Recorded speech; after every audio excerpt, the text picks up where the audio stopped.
Shalom saudara yang dikasihi Tuhan. Renungan pagi ini bertemakan refleksi akhir tahun yang saya ambil dari Efesus pasal 5 ayat 20 yang akan coba saya bacakan untuk kita semua.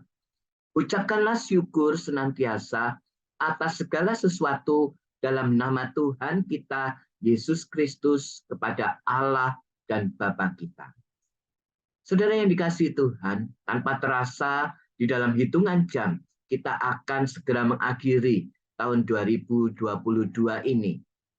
Akhir tahun seperti sekarang ini adalah masa yang tepat untuk kita melakukan refleksi atas hidup kita yang boleh kita lalui sepanjang tahun 2022 ini. Apa yang telah berhasil atau apa yang belum berhasil, serta apa yang perlu ditingkatkan.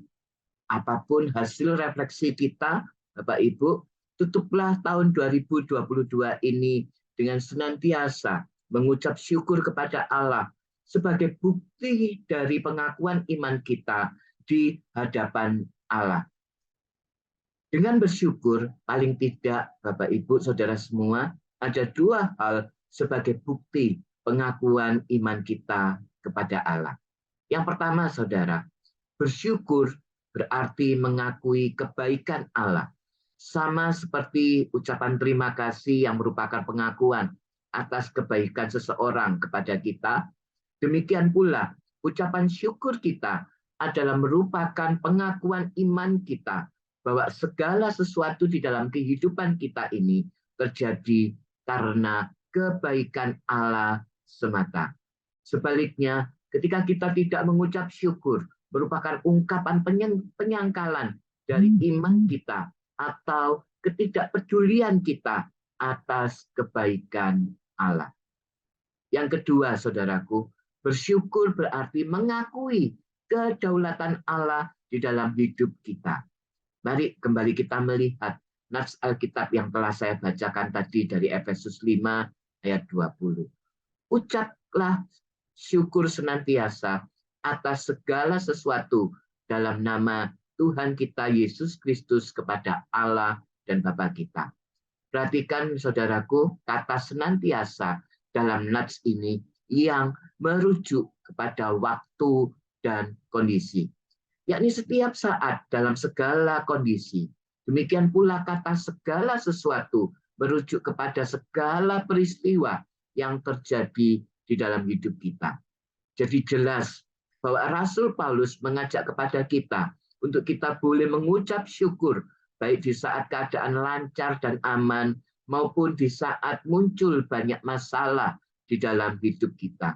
Karena kita yakin bahwa segala sesuatu yang terjadi di bawah kedaulatan Allah atau atas izinnya.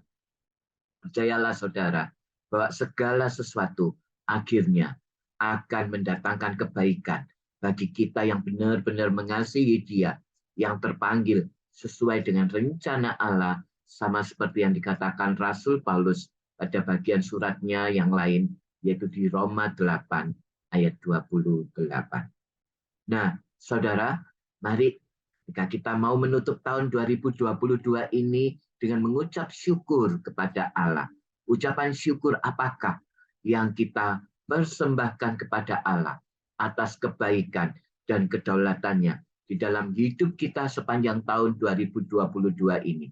Dengan bersyukur, kita mengakui bahwa kita dapat melewati tahun 2022 ini hanya oleh karena kasih karunia Allah saja. Bukan karena kekuatan atau kehebatan kita.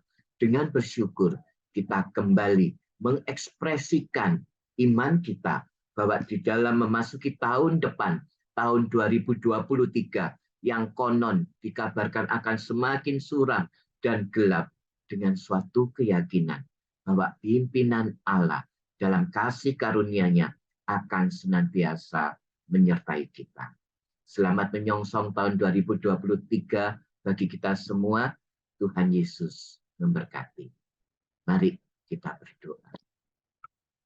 Bapa di dalam kerajaan surga, sungguh kami mengucap syukur untuk kebaikan dan kedaulatan Tuhan di dalam kehidupan kami. Ajar kami untuk senantiasa mengucap syukur sebagai pengakuan iman kami untuk kebaikan dan kedaulatan Tuhan di dalam seluruh kehidupan kami. Sehingga kami boleh terus berharap kepada Engkau. Kami boleh memasuki tahun yang baru, tahun 2023 ini. Sehingga kami boleh terus senantiasa berharap kepada Engkau, Tuhan yang akan menolong kami. Di dalam nama Tuhan Yesus Kristus, kami berdoa dan bersyukur. Amin.